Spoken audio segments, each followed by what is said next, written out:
How's everybody doing? Rocking the new, very old White Sox Stein. Big thanks to a good friend of mine, Dobie Maxwell, who gave that to me. Yes, it's finally happening. I'm doing a live stream, and part of the reason I'm doing this live stream is to get back into the swing of things a little bit because it's been a while since it's been a live stream. Last one was actually the countdown to the lockout, which was not a very fun live stream to do. But we will have just like last year, we'll have a live stream that counts down into the trade deadline, which is this coming Tuesday, August 2nd.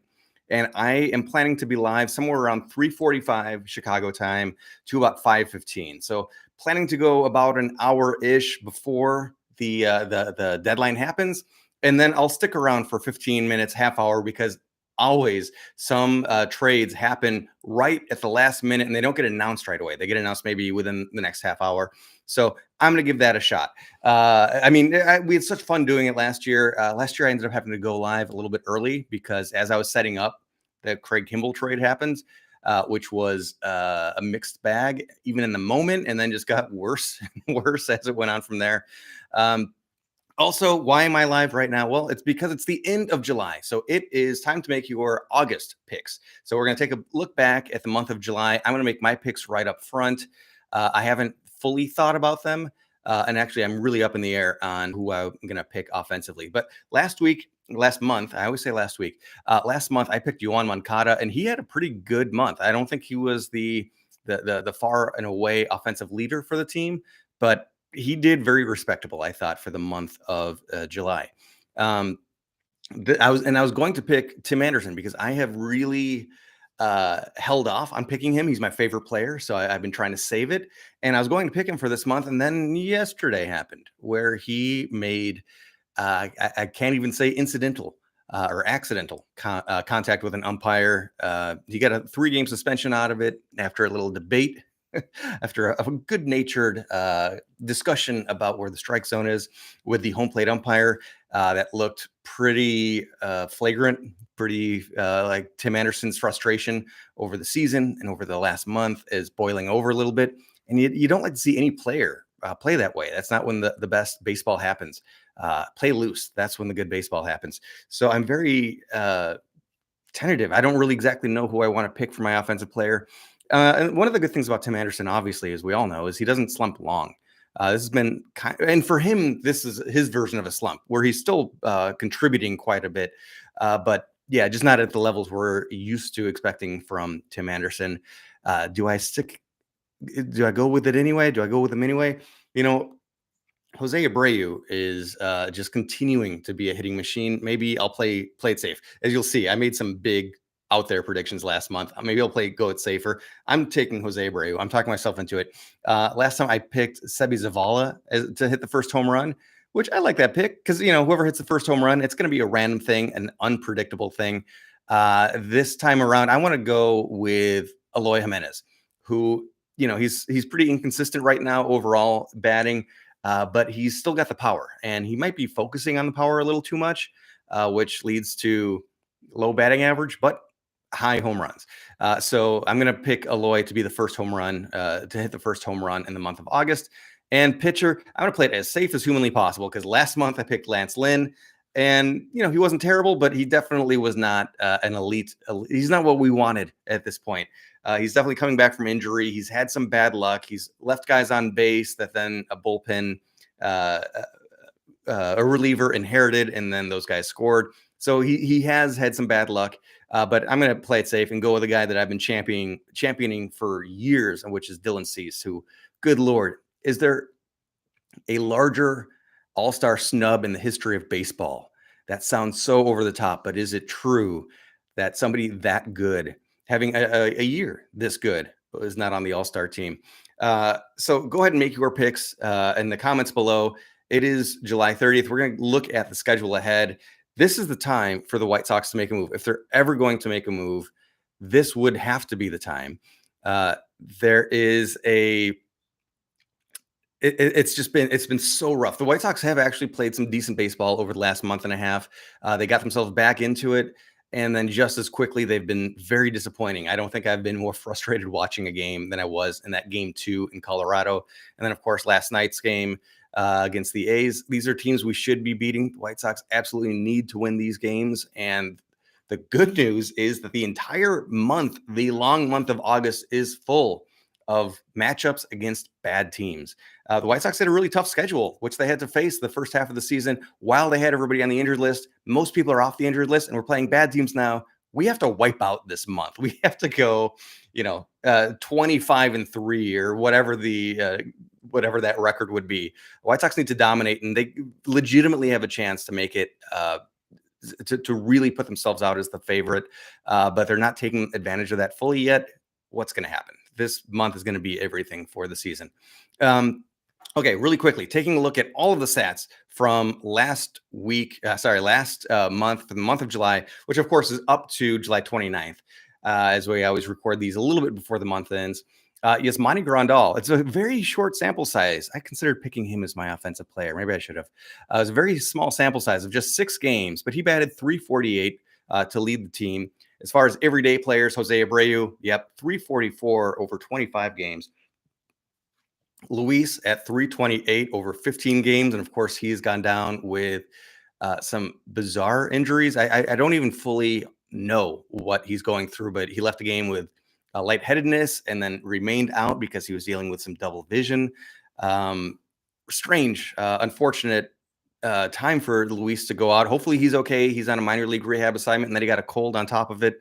It is kind of a one thing after another. Unfortunately, Luis has been mostly healthy this season, to be totally fair. But we do expect him back fairly soon. And even though he's going to start the month of August on the injured list on a rehab assignment, he's still a good pick if you wanted to go for Luis Robert as your offensive player of the month. Sebby Zavala, getting about half the starts in the month of July, has done really well with his opportunities, batting .304. Of course, most of that happened when Yasmani was still injured. But when Yaz came back, Sebby remained with the team because he played himself into a spot here. Adam Engel, kind of surprisingly, is this high, .278 average. Josh Harrison, Andrew Vaughn is a guy that's been Josh Harrison and Andrew Vaughn, they each batting .250 on the month. Vaughn has definitely been struggling. I think most of those hits that he has came at the first half of the month, pre-All-Star break. He seems to be pressing a lot. You don't see Andrew Vaughn frustrated very often, but we've seen him, throwing his helmet on the ground as he kind of comes up short in an important opportunity. Not the type of thing. Andrew Vaughn is kind of like a machine-like hitter. He just goes and goes and goes. Right now, something's just a little bit off. Hopefully he can, clear his head because he's just a natural hitter. And he'll get back to it. I'm not worried about that as long as he doesn't put too much pressure on himself. Speaking of putting too much pressure on himself, Tim Anderson, .247. That is super low for Tim Anderson. That's like 100 points below what you would expect from Tim Anderson for the month. Gavin Sheets didn't get too much playing time lately. He, of course, started last night, .242 average. Mancata, .239, actually quite a bit lower than I expected it to be. Leary Garcia, .238. Pollock, .232, but a lot of those hits were clutch hits. Even though his average wasn't very high, his when he hit him was important. And then Aloy, way down there, .224. And then finally, Reese Maguire at .222. When it comes to doubles, I'm not going to go through with the fine-tooth comb all of these stats, but the leader was Jose Abreu. Mancata, here we go, 6 doubles. Harrison and Vaughn, each with 5. Pollock, Tim Anderson, 4. Luis Zavala, Sheets with 3. Let's see, moving on to home runs. The home run leader, even though he only played in about half the games, was Luis with 4 home runs, 3 apiece for Josh Harrison, Andrew Vaughn, Aloy Jimenez. Quite the combination of players there. Aloy, Vaughn, and Josh Harrison. Josh Harrison is not one of the most elite players on the team by a long shot. He's where would he be when you think of the most important White Sox players? Pretty low on that list, but he's always been so much fun to watch in the field and at bat. He's kind of a free swinger, maybe too much of a free swinger, but still, I've been really enjoying him this season. I don't know if he has a future with the White Sox, probably not, but he's been fun for me to watch. Home runs, you might wonder where Jose is on this list because I surprisingly haven't said his name yet, but he, Yoan, and Sheets each with 2 home runs on the month of July. Looking at runs batted in, there's a tie for the lead. with Luis and Andrew Vaughn with 16, and then 13 apiece for Abreu and Mancata. And there we go. See, Mancata, that's why I thought he was hitting so much better, because he's really high on driving in the runs, which is great. And AJ Pollock, as mentioned, 11 runs batted in. That's good for fifth most, even though his batting average was pretty low at 232. And then Sheets was the last person in double digits there with 10. Aloy in limited time with 8, 7 apiece for Zavala and Harrison. And then Tim Anderson. Tim Anderson's never really a huge runs batted in guy, but he's next at 6. With Leary Garcia coming in at 5th. And let's see, what do we have next? With stolen bases, not very many steals this month. Tim Anderson was 2 for 2. Engel was 1 for 2. And Luis was 0 for 1. And we're already getting kind of close to the bottom of this list now. WRC plus, which is runs created. And anytime you see the plus, that means against the average hitter for the month. Luis, 175, meaning he was 75% better than the average hitter in the month of July. Outstanding. Jose, 155. Let's see. Zavala, 124. Harrison, 118. It's kind of a surprising name to see there. Yaz, again, it's a small sample size, but he's coming around finally. 111. And Johan, exactly league average right there. 100 even. And Andrew Vaughn just a shade under that at 97. Aloy just behind that. Kind of surprising. Hitting those home runs, getting an extra base hit makes up for inconsistency overall. He's at 97, so just 3% below. And I'm sure people are wondering where the bottom is here. Reese Maguire, that's not going to be a surprise. I know there's some people that are not, we don't really need him on the team. We don't need him with Zavala doing very well. And of course, Yasmani doing well. Reese Maguire, it's too bad we can't send him to the minors. He's out of minor league options. If we were to try to send him down, some other team would pick him up, which is kind of what's keeping his roster spot right now. Unfortunate, because you don't really want him taking away at bats from people. But he is nice depth to have. It's a gamble that if the White Sox keep him on the roster, it is kind of a gamble. Are we wasting a roster spot on him? Anyway, Leary Garcia is at 60. And here we go. Tim Anderson just at a 79 on the WRC plus. I don't look at these stats very much, but I thought I'd take just a really quick look at walk percentage, because as we know, the White Sox do not walk very much. And when they do, better things happen. Guys get on base.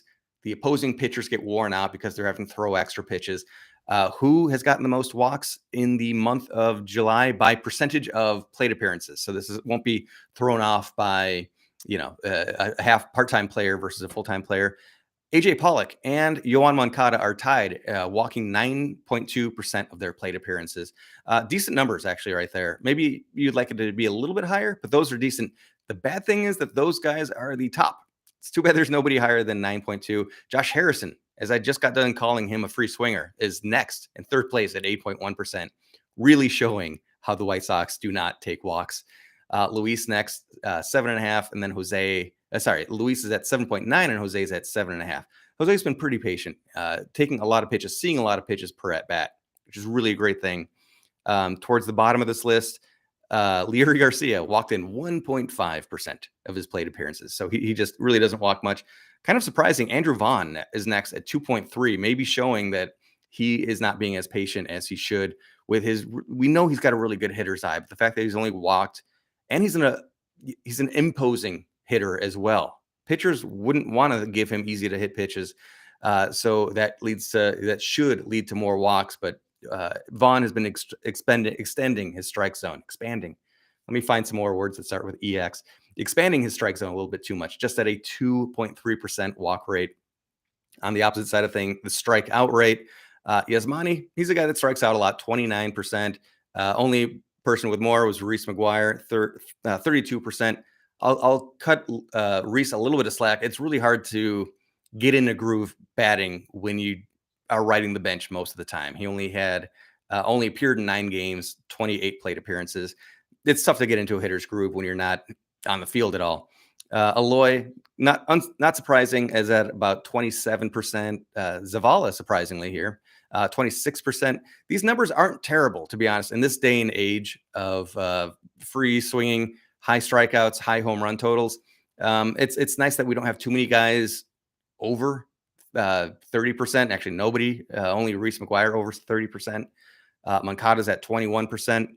Let's see who's good though. Who's on the really good end of this is Andrew Vaughn, just 12.5%. He is the lowest of the White Sox players. So even though he's swinging a lot more, he's expanding his strike zone. He's at least putting the ball into play, which good things happen when you put the ball into play, but you'd ideally want to put the ball into play with authority. And then Josh Harrison, he's a good contact hitter, 13.5%. And Jose Abreu is next at just about 16%. So pretty decent numbers there. On base plus slugging, as I always say, you really want to have as many people as possible with an on base plus slugging percentage over 800. And we don't have many of those. We only have 2 of those. Luis. So I gathered all these numbers, but I haven't actually looked at it myself. I like to do this live as you are watching. Luis was at 967. Outstanding. Jose Abreu, 891. Again, that's elite. That's up there. Great production. Power hitters. And those are the only 2 players with an on-base plus slugging over 800 in the month of July, which is really unfortunate. 770 for Sebby Zavala, then Josh Harrison, 760, Yaz, 720, and then Vaughn at 700. Aloy is next. I guess I'll just hit some of the big names. Aloy is just barely under 700, as is Juan Mancata. Sheets is down there a bit, 636. Tim Anderson, as we know, he's not a huge power hitter, but he usually gets enough singles that it inflates a lot of other numbers. But he's just a little bit off his game right now. 618. And then at the bottom is Garcia and Maguire. How when determining who wins each month for offensive player of the month, rather than me, as I did last year, try to come up with my own gut feeling, I'm going to use Fangraphs Offensive WAR. Now, that is taking a look at, it's not offensive WAR. I keep saying that, but just it's this offensive number, which is batting outs above average, and then also base running runs above average. And I like that because I do try to factor in stolen bases. But to read the definition of base running runs above average, this is again from Fangraphs. This definition is number of runs above or below average a player has been worth on the bases, based on stolen bases, caught stealing, extra bases taken while legging out a double, turning a double into a triple, that kind of a thing. Outs on the base paths, maybe getting caught trying to leg out a triple when it should have been a double, and avoiding double plays. That's an awesome one. And that there's a lot of different things that factor into that, but that's in essence what that is. So that's how effective they are on the base paths, plus offensive runs about average. And so, drum roll, please. The offensive WAR leader for the month of July was Jose Abreu with a 6.8 rating with Luis. These are counting stats too. So it doesn't really matter if the player is a part-time player. They won't be able to accumulate as much. Luis, missing half the month, still came in second place here with a 5.5. And then there was a tie for third place between Josh Harrison and Sebby Zavala, who nobody picked. And then, then third place would then move to the next guy, which was Juan Mancata. There's my guy. I'll take third place. Sure. That's how the top 3 finished off this last month. Yasmani Grandal is worth 0.1. Aloy was 0. This is also something where if you're not going well, you can be in the negatives. And unfortunately, we do have a number of players in the negatives. Andrew Vaughn was a negative 0.4. Sheets, negative 1.1. Pollock, negative 1.4. Tim Anderson, negative 1.8. Then Reese Maguire, Leary Garcia. All right. So I think that is the bulk of. Oh, and I do like to talk about WAR too. Wins above average or wins above replacement, which is how would this player do compared to a literally league average player. And this is a counting stat. You can have positives and negatives. Jose Abreu easily leads this one with Luis in second. Third was Sebby Zavala. And then fourth was a tie with Mancata and Harrison. So it kind of lines up very similarly. So it does make sense. Or on the other hand, factors in fielding ability, which sometimes elevates somebody in a position like Luis or Harrison or Mancata. Those are really defensively important positions. And could hurt somebody like Jose Abreu, who although Jose plays really good defense, it's not graded as much because it's kind of expected that, you're going to just stand there and catch the ball over at first base. So it can kind of adversely affect Abreu there. Negative WAR is not too many of those. Just Garcia, Vaughn, and Sheets. It's a couple of names though that we don't want to see anybody in the negatives, but you really don't expect to see Andrew Vaughn's name there. I wanted to take a quick look at what's ahead for the month of July. And as I mentioned, the White Sox have favorable matchups. 3 games start the month at home, where the White Sox just can't win somehow, against Kansas City, and then 4 games against Texas. Texas is a sneaky team. They've got some good players on there, but they are not a great team. The White Sox should be able to handle them. And then on the road, 4 games in Kansas City. The White Sox should have already been easily handling Kansas City, but they just traded away Andrew Benintendi, so there's less depth there. And of course, it's going to be exciting because by August 2nd, there's going to be more trades. So it's going to be really neat to see on August 2nd how the projection for the rest of the year looks based on who's changing teams, which teams are getting stronger or weaker. Then the White Sox come home for 3 against Detroit. Sometimes we look great against Detroit, sometimes we don't. And then these are the only tough games the entire month, a 4-game set at home against Houston. And I guess I'm disrespecting Cleveland here. The White Sox, I believe, should be able to beat Cleveland. It just isn't happening, especially at the rate that it should be happening, in my opinion. So 3 games on the road in Cleveland, then another makeup game against Kansas City. So the White Sox play Kansas City a ton this month. And then we go on the road to face those pesky Baltimore Orioles, who are a sneaky good team. They're a team, however, that is not expected to go to the playoffs. So they might sell off a piece or two, weaken their team, which the White Sox could use any help they can get, because the Orioles made the White Sox look foolish last month. I did not like that series at all, too. More frustration.